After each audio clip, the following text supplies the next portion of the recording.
Une séance de pêche sur le fleuve Waou à Badala, un village de pêcheurs situé à moins de 30 km de Guékédou. Il est presque 8 h du matin ce samedi. À bord d'une pirogue, nous apercevons Mori avec son filet de pêche à la main. Aujourd'hui, il va rentrer à la maison avec une faible provision. Quand vous enlevez l'ombrage sur l'eau, cela provoque un changement climatique. À cause de cette situation, nous les Somono, nous gagnons moins de poissons et vous pouvez parcourir 40 km sans en avoir assez.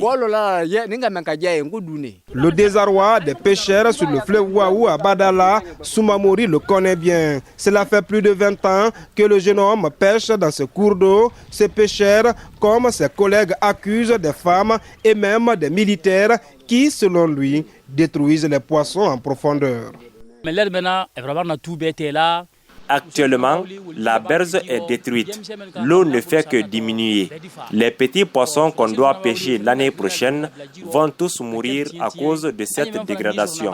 Aussi, les militaires lancent la grenade dans l'eau pour tuer les poissons n'importe comment. Le cours d'eau est complètement gâté. Les berges qui protègent l'écosystème ont été détruits et les poissons n'ont plus de place.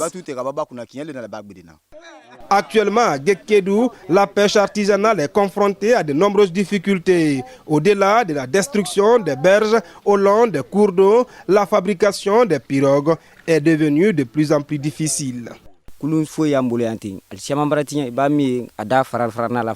La plupart de nos pirogues sont en souffrance et cela est un grand risque sur le fleuve, surtout quand la pirogue chavire. Ça va te fatiguer. Et pour fabriquer une pirogue, il faut donner 500 000 aux gardes forestiers pour couper un arbre. Entourés par le fleuve Waou, les pêcheurs artisanaux sont de plus en plus nombreux à Badala, mais ils ne sont pas constitués en association, une situation qui empêche certains projets. Le groupement que nous avons constitué n'a pas eu longue vie. Si cela progressait, on allait mettre beaucoup de choses en place. Même la conformisation des prix de poissons était dans nos objectifs.